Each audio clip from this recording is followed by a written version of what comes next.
I interviewed Father MC, and he talked about having you guys um, on his treat him like a lady. I mean, sorry, treat him like they want to be. How was Right. it joining Uptown? And you had, because Uptown, when we look back at Black history and music, Uptown has an amazing career because it had Heavy D, it Oh had yeah, Guy. yeah. I've interviewed both Damien and Timmy Gatlin from Guy. Mhm. You came out around the same time with Mary, but you came onto the label. Heavy D and the Boys, Father MC, and Guy were already there. What was your thoughts? Did you think this is too much, or what was your thoughts about? Oh, our initial when we set up to New York, the whole thing was to go on a label with, because it was Uptown MCA. So MCA had Bobby Brown, New Edition, Bobby Brown? they had Guy, they had Heavy D and the Boys, they had Father C. They had all the groups that we wanted to be around and try to get in the same kind of where they were going. So that was our intent on going. That's the only label we had in mind was Okay. MCA. That's our focus. And we was like tunnel vision straight there, and it just worked. What did you think of Guy? Did you know about Guy back? I mean, what was your thoughts about? We listen to Guy all the time. That's why we, our up tempo is, we try to make them sound like Teddy. You know what I'm saying? Up tempo and our up tempo side of Fat My Lady, we was going through this whole New Jack Swing thing, our version of New Jack Swing. But Teddy, we love Guy. We love Guy still to this day.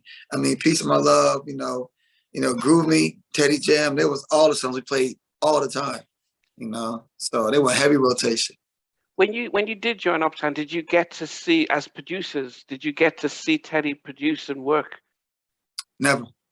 Oh. My brother did with Teddy one time in Virginia Beach, but this was after when he had the studios. Devontae went to visit him. I stopped by, and I never got to see him work in the studio. I think he was more, he knew that we were on his heels, and he wanted to hide his secrets. It's funny enough because when they did a tribute to Andre Harrell, Jamie Foxx, Breon Scott, and Breon and Teddy said when Jodeci came out that he says, "Wow, we had to move on because you did come out and maybe jokingly, but it was not because you guys came out with a very different sound that should have changed how New Jack was." Were you guys aware of the impact you had on the whole music scene? Like I said, I knew we had something different. And I think a lot of artists were trying to sound like other artists. We never tried to sound like anybody else. We just wanted to fit, I think, people to be accepted by our peers, which was Teddy and Aaron and Guy. And I think we just wanted to be accepted, but we always had our own thing. So I think on the up tempos, we try to say, okay, well, we can make our up tempo sound a little New Jack Swingy, but big choruses, big harmonies, and chord changes. And they didn't get that. They didn't get it.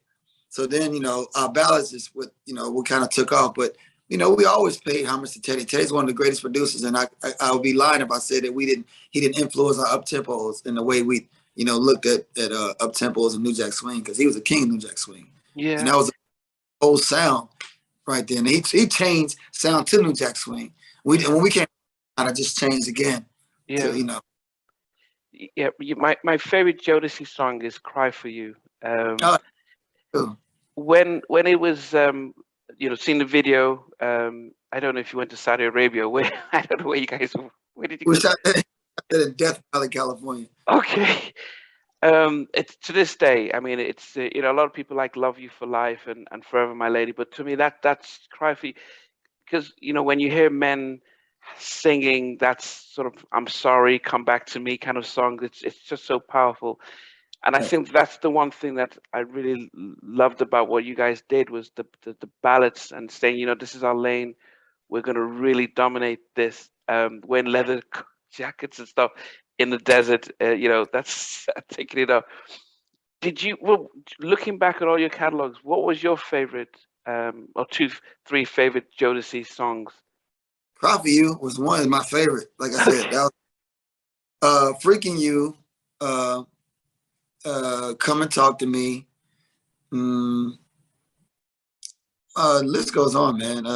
Forever My Lady, of course. But my all-time favorite was Cry for You. And I said my top 3 was Cry for You, Freaking You and Come and Talk to Me, probably my favorite. Yeah, it's such a such a powerful stuff. Now, you guys, you know, the one thing that we learned about the fact that your dad was always in music and recording and had albums out. How much of the business side of the industry did you know coming in? Because, as I said, you've got your dad's history to know what was going on. Zero. Man, if I had to do it all over again, it'd be totally different. And you probably speak to 98% of the artists, they would probably the same. They would tell you the same thing. They knew zero things about the business. And what artists fail to realize, it is called the music business. To be the business of music, that's what it should be, you know. But I mean, you learn the hard way, man. You know, there's nothing worse than seeing, you know, when your bank account don't match your popularity or your fame. And then that's when you try to start reverse engineering your career and try to pick up the pieces. Okay, where's the money? You know, you got millions of fans, but where's the millions of dollars at some point? Then you go back, and then that's when it becomes important. Because at first, you know, you're just having fun. You're all around the world. You got cars. Then, you know, at some point, like, okay, well, where's my money? You know, then it becomes about the money, because that's not what you set out to do. You just want the music heard. You want to be on stage. You want, you know, this and that. Then when the lights go off, the curtains close, then it's time to pay the bills. Then where's the money? You know what I'm saying? Wow. So it comes to that, you know. So, and I'm sure every artist has the same story. Every athlete probably the same story. You know, some artists are lucky to have their parents that got them, or have, you know, people in their corners, but a lot of artists are not. You know, you just have to learn the hard way. But yeah, I've interviewed almost 60 artists. Even Jimmy Love, I've interviewed him, and so he's from the business side. And it is the sad thing. It's almost as if the less you know, the more less people are going to tell you. right. And unfortunately, and I guess how much of that affected the music and the group when the money situation came up.